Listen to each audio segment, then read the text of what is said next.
Graças a Deus. Hoje, terça-feira, orarmos pela família. Quero fazer uma pergunta a você. Até onde você é capaz de ir pela sua família?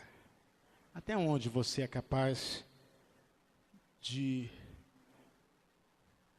caminhar pela sua família? Sabe, irmãos, ter família é uma prova de perseverança. Ter família é uma prova de perseverança. Não é verdade? Em todos os sentidos. Quando você é um chefe de família, seja você homem ou mulher, mas quando você tem a responsabilidade de uma família, o que acontece? Você é testado muitas vezes na sua resistência. Não é verdade? Eu já falei isso aqui, eu fico realmente assim, impressionado quando eu vejo, por exemplo, uma mãe. Às vezes, é uma mãe até magrinha, baixinha, com um garotão no colo, pesado. Eu fico olhando aqui, às vezes, essa descida aqui do Rosário, aqui, ela vem com a bolsa do lado, garoto no outro, às vezes ainda numa outra mão, uma bolsa de mercado, e vai descendo o Rosário ali com a criança no colo, e aquele negócio, eu fico impressionado, irmãos, porque como é que ela consegue isso? Não é verdade? Como é que ela consegue? E é engraçado que a gente só consegue fazer isso com o nosso filho. O filho dos outros não consegue fazer, não. Não é verdade? A gente só faz com o nosso filho, com o filho dos outros não consegue. O filho dos outros começa a pesar e fala assim, toma, que lindo, toma. Mas o nosso, se tiver que carregar 1 hora, 2 horas, a gente carrega, a gente leva, sobe, desce e carrega. Eu vi uma história, essa história é verídica, né? De uma mãe que salvou o filho da boca de um crocodilo. E é impressionante porque, irmãos, não tem como abrir a boca de um crocodilo com a mão. Não tem como. É humanamente impossível. A mandíbula de um crocodilo tem não sei quantas toneladas de pressão que não tem como você abrir. Depois que o bicho fecha a boca, para abrir é só quando ele quiser. Mas a criança foi pega pelo crocodilo e a mãe abriu a boca do bicho. Até hoje a ciência vai ficar tentando imaginar e explicar isso. Como é que ela conseguiu abrir a boca do crocodilo? Mas a verdade é que ter família, ter responsabilidade, gera em nós força que nós nem sabemos que temos. Né? A Bíblia fala assim que da boca do que mama, Deus suscitou força. E é verdade, Deus suscita força em nós que nós não sabemos que temos. Eu, quando era mais novo e comecei a trabalhar, o primeiro emprego que eu tive, eu trabalhei 3 meses. Foi numa marcenaria, eu tinha 11 anos mais ou menos, 11 para 12, e foi o primeiro emprego que eu tive. Quer dizer, o primeiro emprego que eu fiquei, antes do primeiro que eu fui despedido. Aí, eu fiquei 3 meses lá. E eu achava interessante, porque eu pensava assim, gente, eu não consigo entender uma pessoa que trabalha anos numa coisa só. Como era difícil, né? Porque em 3 meses eu já ficava meio chateado daquele ambiente ali, e aquele negócio todo, e carrega armário para cima, e carrega armário para baixo, e monta armário, e cola fórmica, e aquele negócio todo, e poeira de madeira. Eu já tinha ficado meio enjoado, eu falei, como é que uma pessoa que trabalha anos? E eu achava que eu nunca seria capaz de trabalhar anos em alguma coisa. Mas aí, a gente vê que é possível sim. E quantas vezes você, mãe e pai, você talvez tenha um patrão que é ruim, um patrão que te persegue, um patrão que, né, você está num trabalho que você não acha legal, mas você está lá. Força, porque você tem uma família. Então a sua resistência aumenta. Você consegue enfrentar coisas que você não enfrentaria normalmente. Mas porque você tem família, você enfrenta. Isso é maravilhoso, irmãos. Sabe por quê? Porque Deus fez isso em nós. A capacidade de resistir e suportar situações por necessidades. Olha, por exemplo, aqueles que moram lá no Polo Norte, lá no topo do mundo lá. A gente olha e fala assim, impossível morar lá.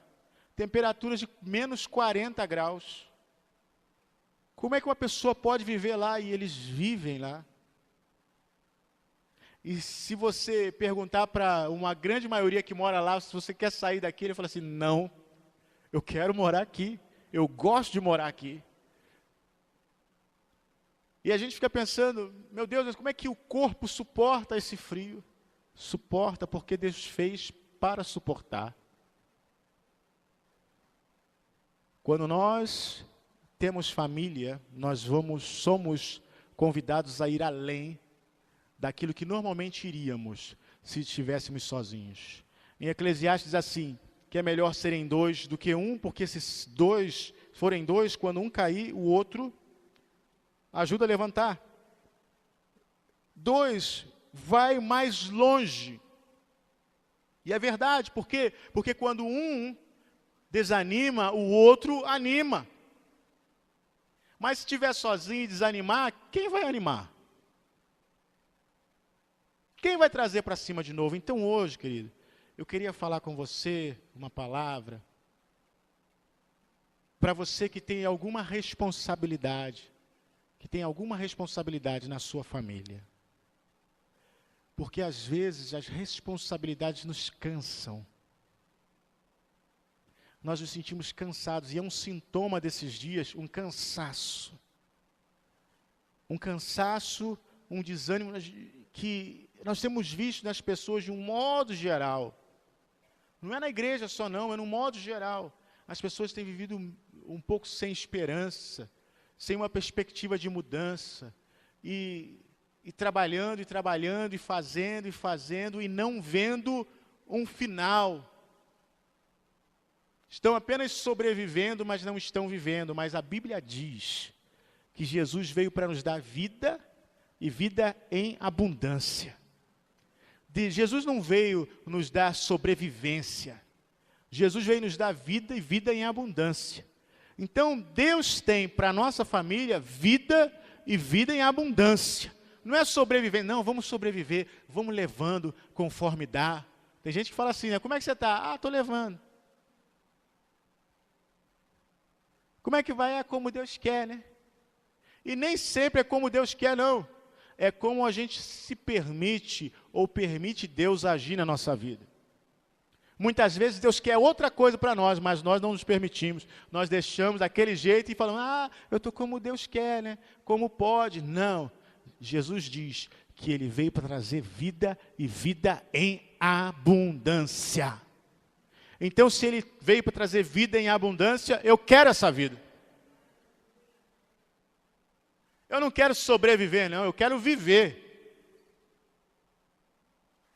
Eu não quero me arrastar nos meus dias, não. Eu quero andar de cabeça erguida, porque Deus nos chamou para ser cabeça e não cauda.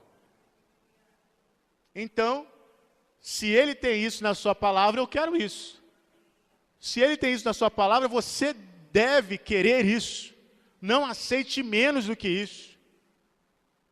Vida e vida com abundância. Muitas vezes, irmãos, a vida com abundância não é uma vida repleta de bens materiais, não é disso que eu estou falando, mas a vida com abundância é uma vida cheia de alegria.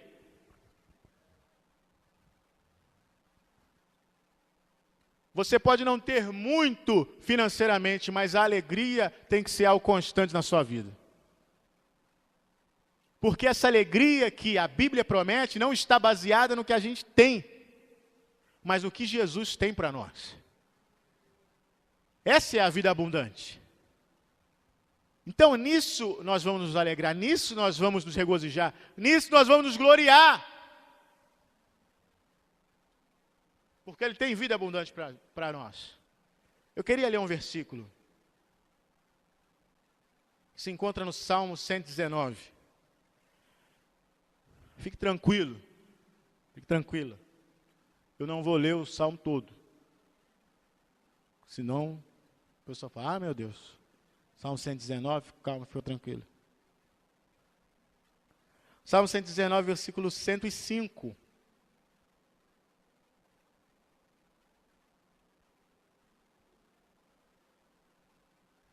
Amém?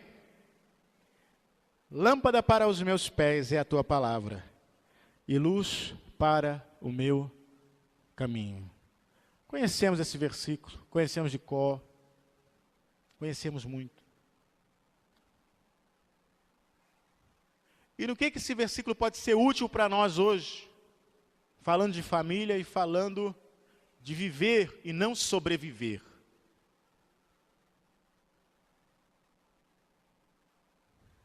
Irmãos, a palavra de Deus, ela é algo tão maravilhoso, tão maravilhoso, tão maravilhoso, que se nós somente imaginássemos o verdadeiro poder que ela tem, nós jamais deixaríamos de sorrir. Eu tenho certeza que se você estiver andando pela rua e de repente você olhar no cantinho da calçada e você vê ali uma garopinha ali dando mole, caída, você, se você é como eu, a primeira coisa que você vai fazer é botar o pé em cima e olhar. Para ver se tem alguém para você devolver, logicamente, né? O dinheiro, porque pode ser de alguém. Aí quando você viu que não tem ninguém para devolver, você fala assim, graças a Deus. Não tem ninguém aqui. Quem deixou já foi embora, então não tem como eu saber. Aquilo ali, quando você pegar e colocar no bolso, eu tenho certeza que você vai sorrir. Você vai sorrir. Você vai sorrir. Quando você colocar 100zinho no bolso, você dá aquela risada assim. Se você é capaz de sorrir porque achou R$100, irmãos, e R$100 nem resolve o teu problema todo, a verdade é essa. R$100 é bom, mas não resolve o nosso problema. Né? R$100 dá para comprar uma pizzazinha, né? Um cachorro quente, um hambúrguer, mas não resolve o nosso problema. Se você é capaz de sorrir porque achou R$100, imagina só, quando você achar o tesouro que tem dentro dessa palavra. Dentro dessa palavra. Tem um filme, alguns devem ter assistido, chamado Senhor dos Anéis. O pessoal alguns assistiram esse filme, uma trilogia, Senhor dos Anéis. Nesse filme tem um personagem, como o filme é Senhor dos Anéis, lógico que tem que ter um anel no negócio, né? Senhor dos Anéis tem um anel, e tem um personagem que ele acha o anel, e ele guarda o anel, e ele chama o anel de... Alguém sabe? Todo mundo sabe, né? Precioso.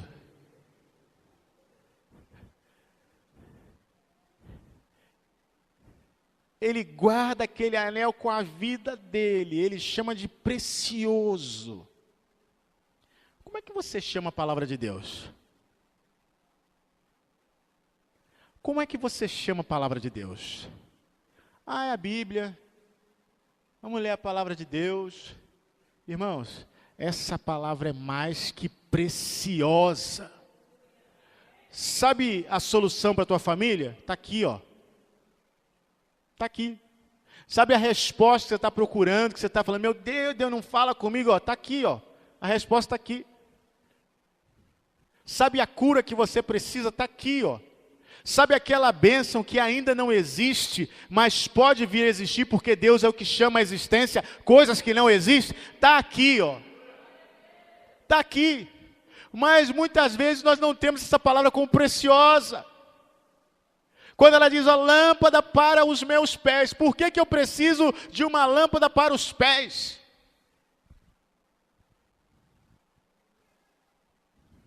Hoje em dia, talvez essa expressão tenha perdido totalmente o sentido. Por quê? Porque tudo é iluminado. Tem luz para todo lugar.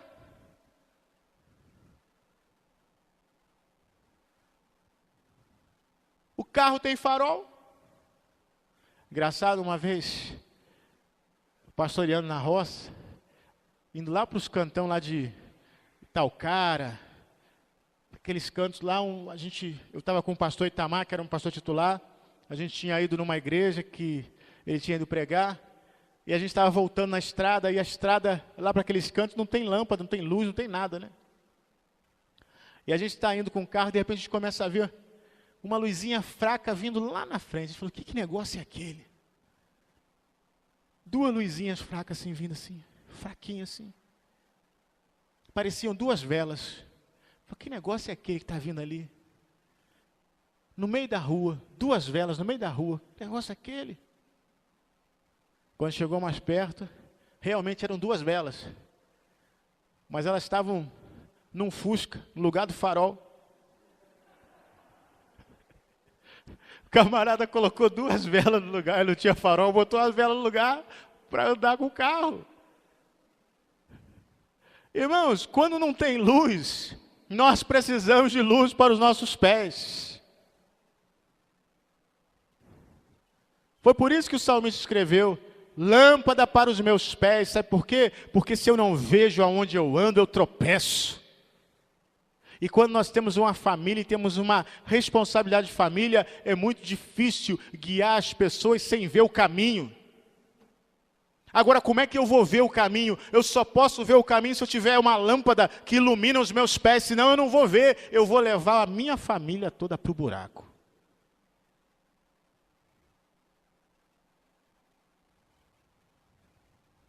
Essa palavra é a lâmpada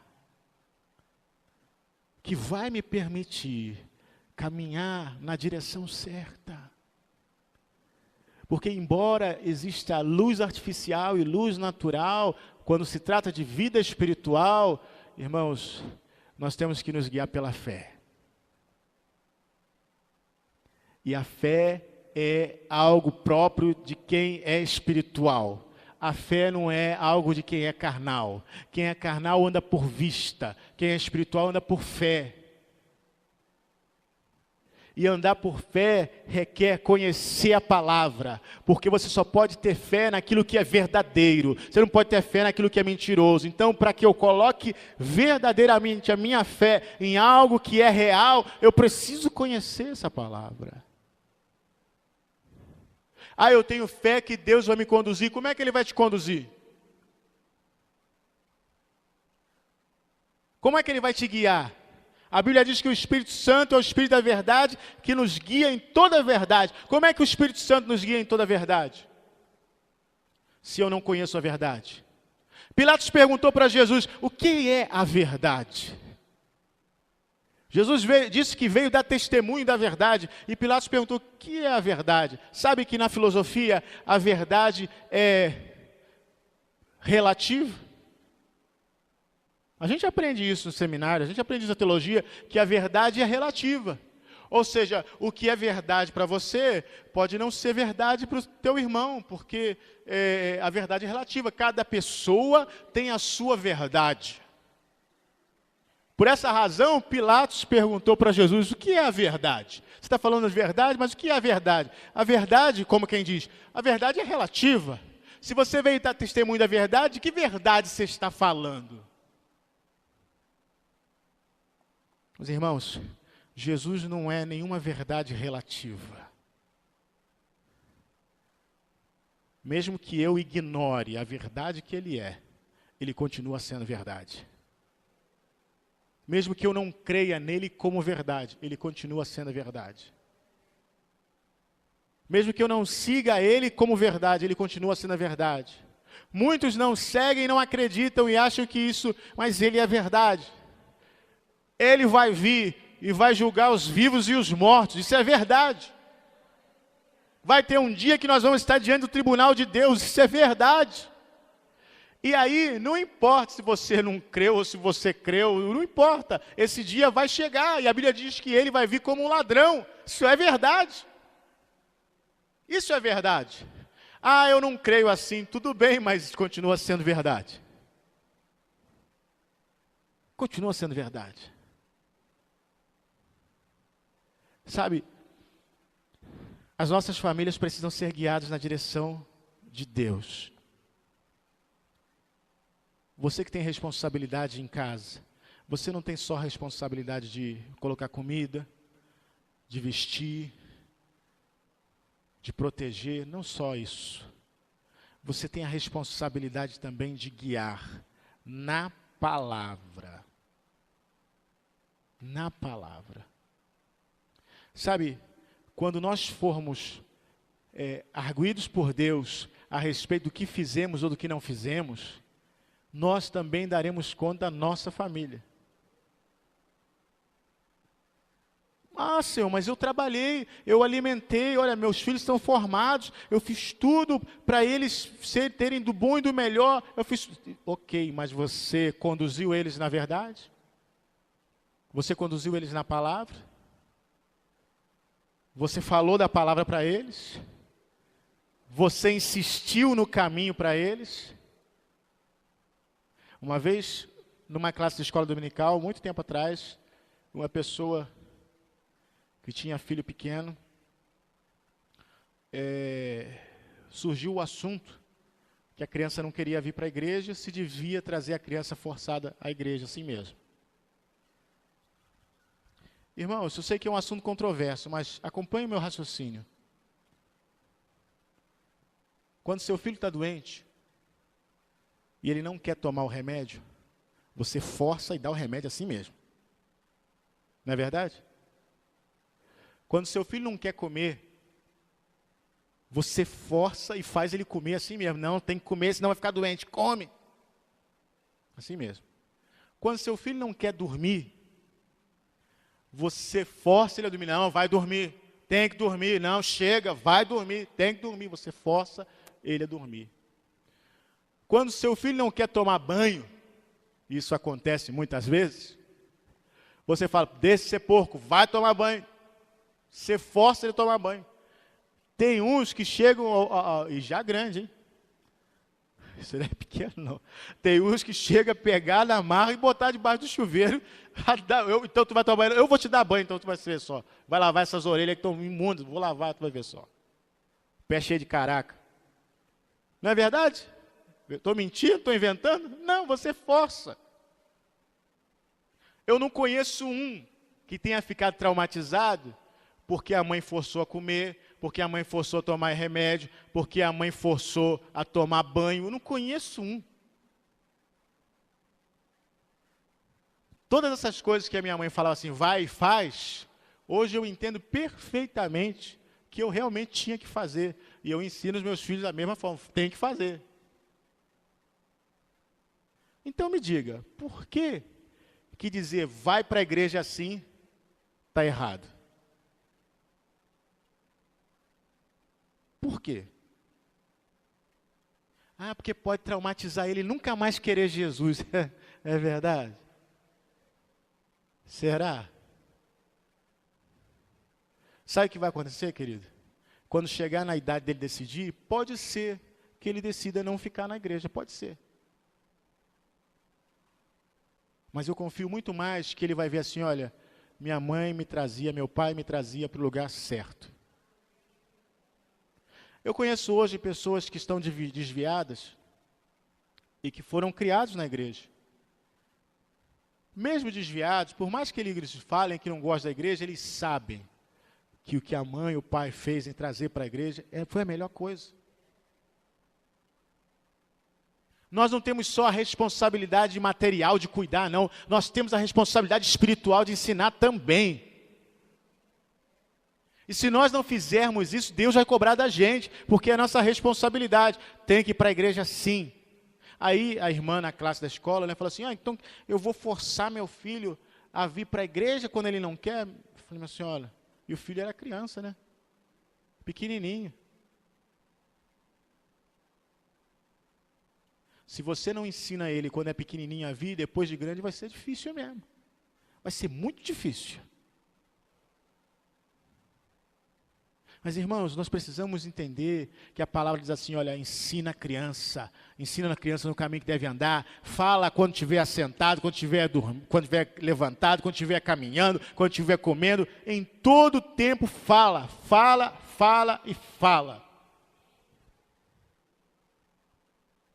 Fala. Esse negócio da psicologia moderna, não, tem que deixar livre. Não, irmãos, eu não estou vendo o mundo melhorar em nada com isso. Você está vendo algum mundo melhorar? Com esse negócio de fala, deixa livre, deixa quieto, não fala nada não, não chama atenção não, não pode traumatizar um menino, não usa vara não, porque isso aí é errado, olha, não pode bater, que senão você vai até para a cadeia se bater na criança, não sei o quê. Irmãos, aí vem o governo e lança cartilhas para a escola, de crianças de 10 anos de idade, contendo cena de sexo explícito, dizendo lá que o professor, entenda bem, vai conduzir a criança a conhecer o seu corpo. Vai você não ensinar em casa? Vai você não falar em casa? Deixa seu filho na mão desses lobos aí. Vai você deixar aí. É por isso que a palavra diz, olha, a responsabilidade é sua. Sabe o que acontecer com seu filho? Deus não vai cobrar do professor lá não, ele vai cobrar de você. Porque a responsabilidade é sua.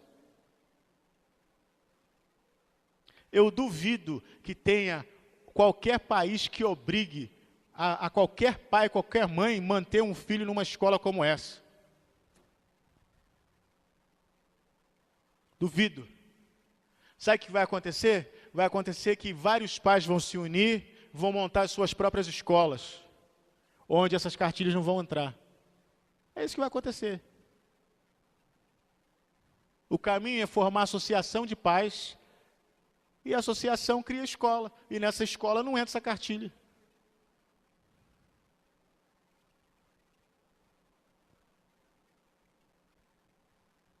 Mas o que é isso? É a palavra. Se eu não tenho a palavra, eu acho tudo normal. Tem gente, e eu não vou me espantar de se eu souber que tem, e ainda crente que vai dizer assim, mas gente, mas a escola tem que ensinar isso mesmo. Acorda. Acorda. Até onde você está disposta a ir pela sua família.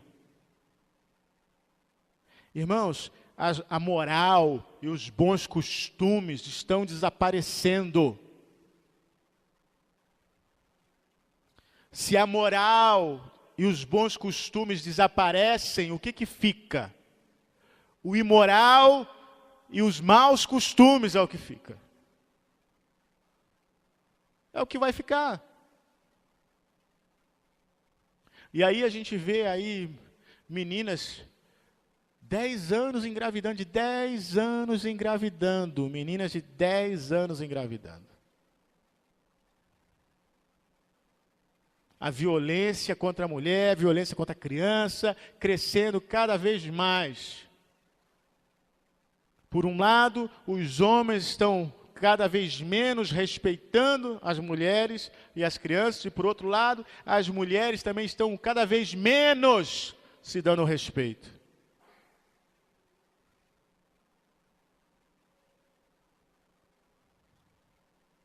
Porque a verdade é, uma pessoa que vai para a rua com uma roupa transparente, que mostra toda a sua roupa íntima no meio da rua, sinceramente, não se dá o respeito.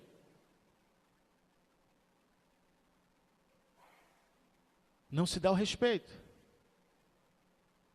E é para esse lugar que a nossa sociedade está indo. E nós, na casa de Deus, o que nós fazemos? Compromisso com a palavra. A palavra é o que é lâmpada para os nossos pés e que é luz para o nosso caminho. Compromisso com a palavra.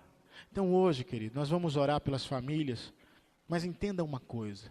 O seu papel é fundamental para que tudo isso dê certo. Para o sucesso da sua família. O seu papel é fundamental, não apenas providenciando dinheiro, não. mas providenciando a palavra. É fundamental. Pais e mães, se tornem especialistas na palavra, porque senão os seus filhos não vão saber. Conversem com eles sobre a palavra de Deus diz isso. Leia a palavra com eles.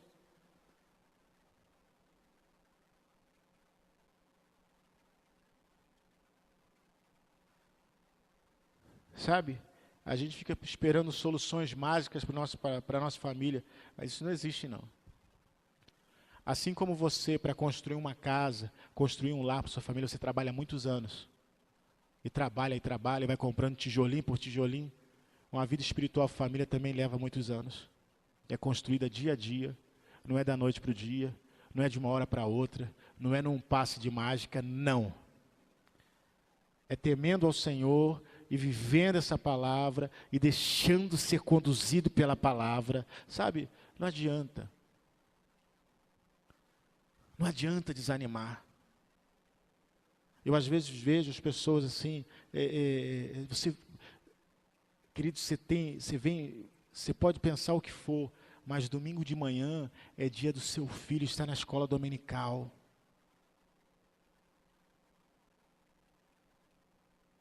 A gente foi numa igreja lá nos Estados Unidos. E lá nos Estados Unidos eu via uma pessoa que era responsável pelo ministério infantil anunciando.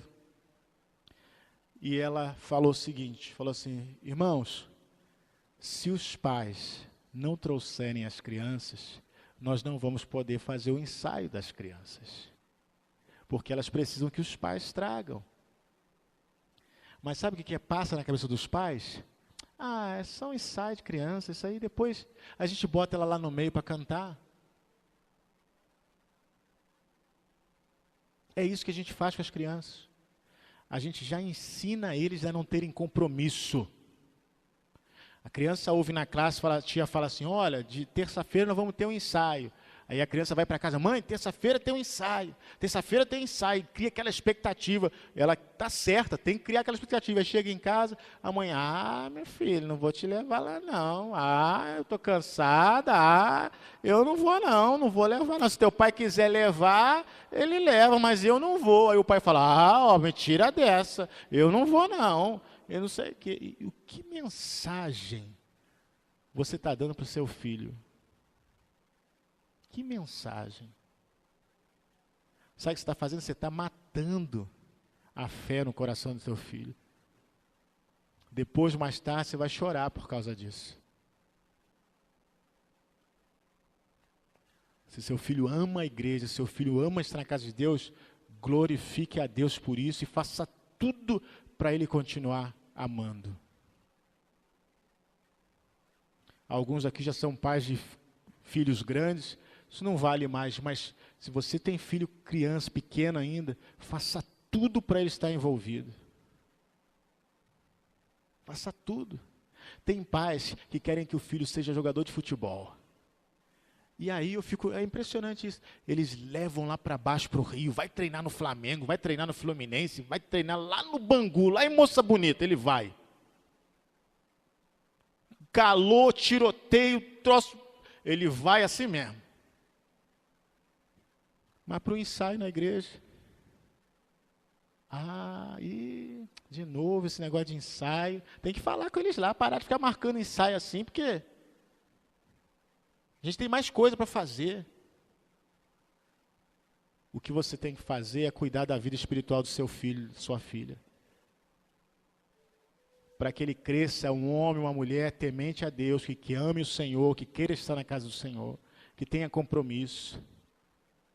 Domingo de manhã, traga seu filho para a escola dominical e venha também. Traga seu filho para a escola dominical, mostre a ele o que é ter compromisso com Deus, o que é servir a Deus. Mas eu já sei tudo do estudo. Tá, então faça isso pelo seu filho, pela sua filha. Pelo seu filho e pela sua filha você atura um patrão chato, enjoado, que te paga pouco. Pelo teu filho e pela tua filha, tu não vale a pena ver uma escola dominical, ouvir a palavra de Deus, sentar e aprender um pouco, não vale isso a pena? Tenho certeza que sim. Irmãos, precisamos lutar pelas nossas famílias. Não apenas ficar orando, falando, pastor, ora pela minha família, que está uma tribulação lá em casa. Não, querido, toma posição. Deixa a palavra de Deus te guiar verdadeiramente. Deixa a palavra de Deus falar. Não adianta. Chegar aqui, aí eu vou, oro, e você não muda. Chega em casa, você continua gritando, falando palavrão, falando mal da igreja, grudado na televisão, na novela, igual um carrapato. Você não muda. Quando dá domingo de manhã, você não muda, não vem. E aí, chega na terça-feira ou no domingo à noite, pastor, ora para minha família que está terrível lá. Lógico que está terrível. Lógico que o diabo está fazendo graça lá, por quê? Porque você não quer um compromisso com a palavra, não quer deixar a palavra te guiar, te conduzir. Então muda isso hoje, em nome de Jesus. Vamos ficar de pé.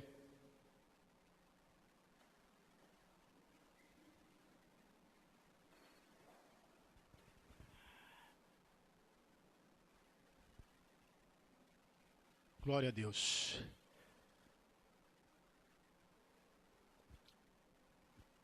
Vamos orar. Eu queria que você estivesse aí em grupo, próximo. Que a gente fizesse grupos assim de 5, 6 pessoas que se juntassem aí. Vamos orar em grupo. Talvez no grupo você possa colocar uma necessidade da sua família. Vamos levantar essa oração. Junte aí com o grupo aí, faça grupos de oração.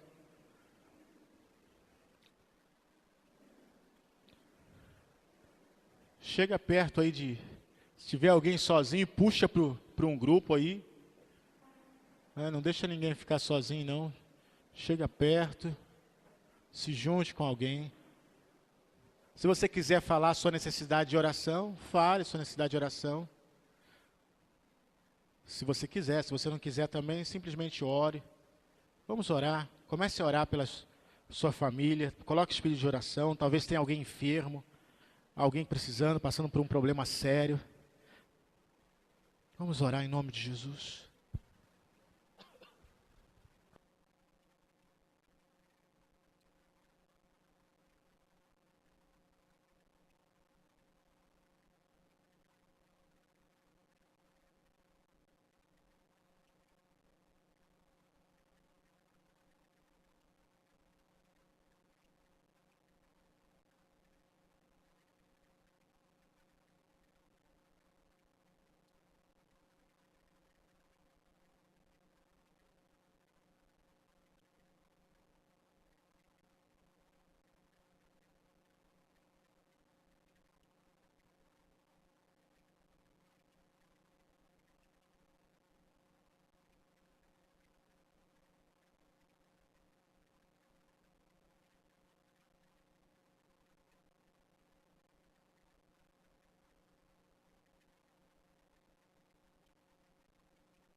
te buscar,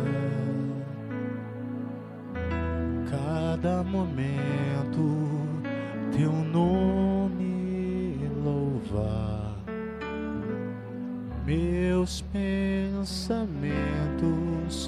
cativos levar, tudo, ó Cristo, pra ti. Em cada dia, Senhor, te buscar,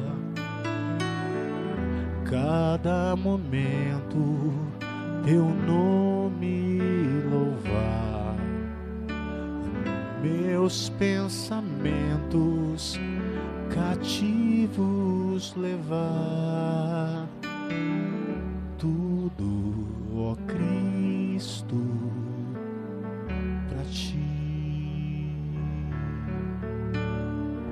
A minha vida e tudo que sou é teu, Senhor, eu te dou. Meus pensamentos, talentos e bens são teus, Senhor, tu os tens. Cada palavra que eu venha dizer, todas as coisas que eu possa fazer, sejam repletas de glória, teu ser, tudo, ó Cristo, pra ti.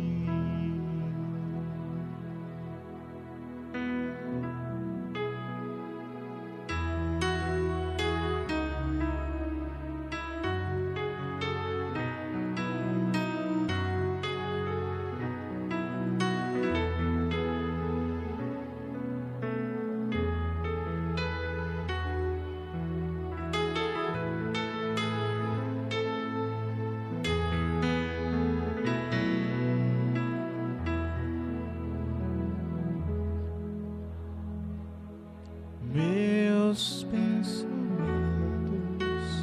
cativos levar,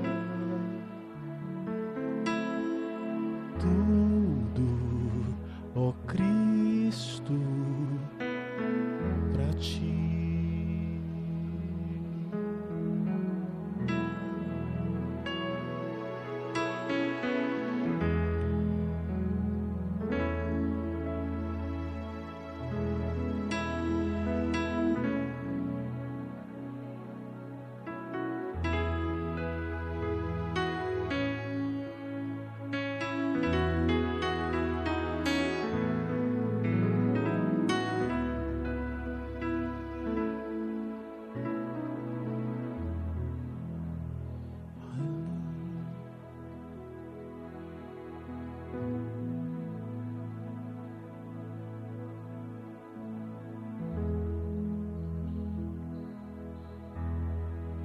Tudo entregarei, tudo deixarei,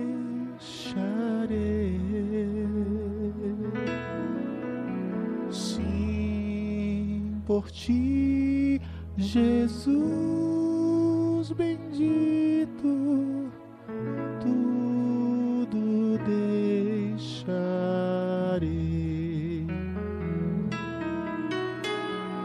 tudo deixarei,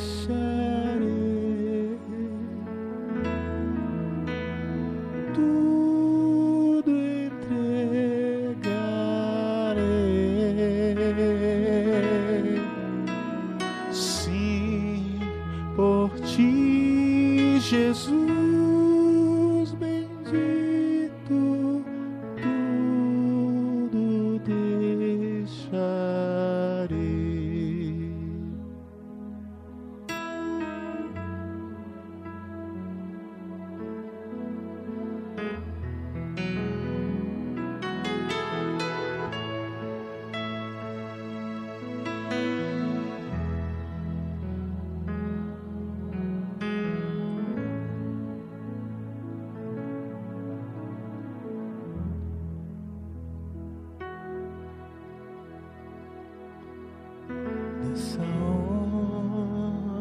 feliz neste santo lugar. Eu marquei um encontro com Deus. Seu amor é real, sua paz gozarei. Eu marquei um encontro com Deus. Eu marquei um encontro com Deus nesse santo lugar de oração.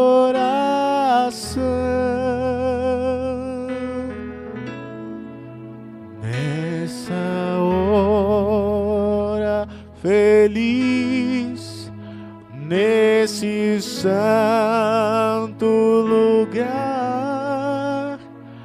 eu marquei um encontro com Deus.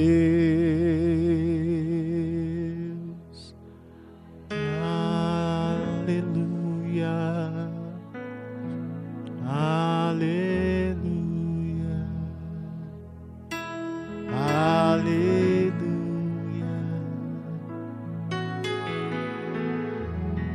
Deus está nesse lugar.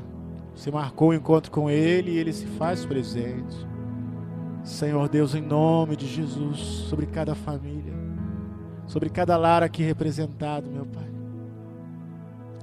Que a Tua palavra seja a lâmpada para os nossos pés, seja a luz para os nossos caminhos, meu Pai. Senhor, que possamos usá-la todos os dias como guia da nossa vida. E não nos desviarmos, Deus, nem para a esquerda, nem para a direita, mas seguirmos, Senhor, o caminho, a carreira que o Senhor tem para nós. Senhor, nesse lugar, é o lugar que o Senhor marcou o encontro conosco. E nós estamos aqui buscando a Tua face, Senhor, buscando a Tua direção. Sim, Senhor, dá a cada um, a cada homem, cada mulher, a cada jovem, a cada criança, Senhor, em nome de Jesus, a Tua direção, Pai. Cura as famílias da Tua casa, cura os relacionamentos, os casamentos, aqueles que estão, Senhor, por um fio, que estão com problemas, Senhor, em nome de Jesus, traz a cura, traz a solução, Pai. Senhor, aqueles filhos que estão desviados, estão longe, talvez estão até presos em algum vício, Senhor, liberta eles, traz eles de volta, Deus, em nome de Jesus. Em nome de Jesus, e o nosso coração, Senhor, que talvez esteja, Senhor, com uma lâmpada, Senhor, muito fraquinha, uma luzinha muito fraca, Senhor, renova agora, Senhor. Renova agora, Espírito Santo, renova agora, Espírito Santo. Renova, Espírito Santo. Renova, Espírito Santo. A cada coração, a cada propósito. Em nome de Jesus. Em nome de Jesus. Amém. Amém.